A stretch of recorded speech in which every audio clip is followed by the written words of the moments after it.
புதுச்சேரி கடற்கரை பகுதி மற்றும் சுற்றுலா தலங்களில் விற்கப்படும் பிங்க் நிற பஞ்சு மிட்டாயில் புற்றுநோயை உருவாக்கும் ரசாயனங்கள் பெருமளவு கலக்கப்படுவதை உணவு பாதுகாப்புத் துறையினர் கண்டுபிடித்தனர்.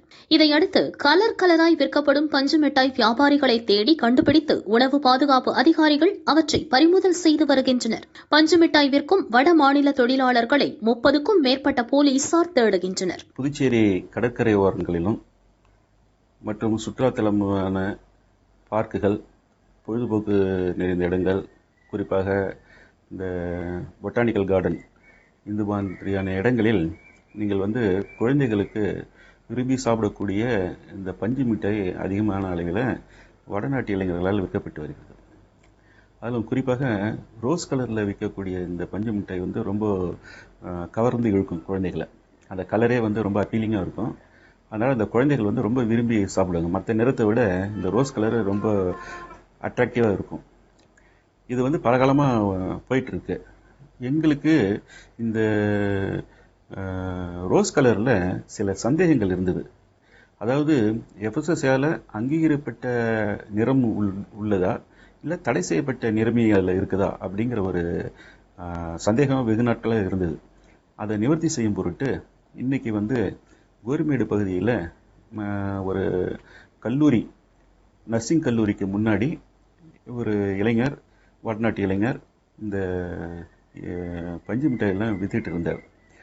அதை உடனே நாங்கள் பறிமுதல் செய்து ஆன் த ஸ்பாட் லேபில் நாங்கள் கொடுத்து அதை சோதித்து பார்த்தபோது அதில் ரோடமின் பி அப்படின்னு சொல்லக்கூடிய எஃப்எஸ்எஸ்ஏயால் தடை செய்யப்பட்ட அங்கீகாரம் இல்லாத ஒரு விஷ நிறமி உள்ளதை கண்டுபிடித்தோம்.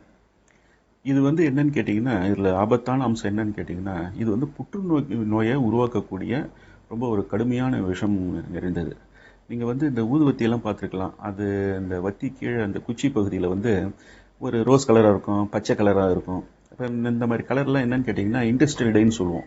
அது உணவுக்கு நம்ம உகந்தது இல்லை, உணவில் சேர்க்கக்கூடாது. இப்போ பச்சை கலராக இருந்ததுன்னா அதில் மேலக்ரைட் கிரீன் அப்படின்னு சொல்லக்கூடிய ஒரு இண்டஸ்ட்ரியல் டையில் இருக்கும். அது மாதிரி இந்த ரோஸ் கலர் இருந்ததுன்னா ரோடமின் பி அப்படின்னு சொல்லக்கூடிய இந்த டையெல்லாம் யூஸ் பண்ணுவாங்க. அந்த குறிப்பிட்ட ரோடமின் பி தான் இந்த அப்ரூவ்டு, அதாவது பரிந்துரைக்கப்பட்ட எஃப்எஸ்ஏயால் ஏற்றுக்கொள்ளப்பட்ட அந்த ரோஸ் கலருக்கு பதிலாக இந்த தடை செய்யப்பட்ட நிறமி இருந்தது.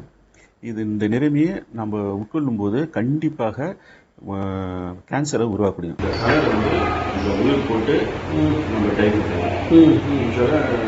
அமிலத்தன்மையில் இந்த ஃபுட் கலர்ஸ்லாம் வரும். ஆனால் இது என்னென்னா அமிலத்தன்மையில் வரலை, காரத்தன்மை உள்ள நிலையில், அதாவது அல்கலைன் கண்டிஷனில் தான் இது வந்திருக்கு. அதுதான் நம்ம பாருங்கள், அல்கலைன் கண்டிஷனில் இவ்வளோ அப்சர்வ் பண்ணியிருக்கோம். அப்போ இது ரொம்ப காரத்தன்மையில் உள்ளதை நம்ம உபயோகப்படுத்தப்படும். நம்ம அமிலத்தன்மை தான் யூஸ் பண்ணுறோம். இப்போ இது பார்த்தீங்கன்னா இது நார்மலான ஒரு ஆரஞ்சு கலர், ஒரு சாக்லேட்டு கலர் நம்ம சொல்லுவோம்.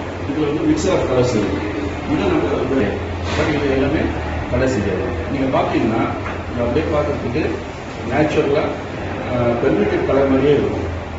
ஆனால் இது இதில் இருக்கிறது ரோடமின் பி அப்படின்னு சொல்லக்கூடிய புற்றுநோயை உருவாக்கக்கூடிய ஒரு கெமிக்கல். அதுவும் இண்டஸ்ட்ரியல் கெமிக்கல், தொழிற்சாலைகள் உபயோகப்படுத்தக்கூடியது. அதாவது இந்த ஊதுபத்தியுடைய குச்சி அடியில் அந்த கலர் தொழில் வச்சுருப்பாங்க ரோஸராக, அந்த நிலம், அந்த டையை தான் இதில் யூஸ் பண்ணுவோம். அதே மாதிரி இந்த தீப்பெட்டியில் பார்த்தீங்கன்னா உள்ள அடிப்பக்கெல்லாம் ரோஸ் கலராக இருக்கும். அந்த மாதிரி இண்டஸ்ட்ரியல் பர்பஸ் யூஸ் பண்ணக்கூடியது தான் இதை வச்சுருக்கோம். இது பல வருஷமாக இங்கே பண்ணுறது டியூரேஷன் பிரச்சனையால் எங்களால் கண்காணிக்க முடியாத ஒரு சில பேர்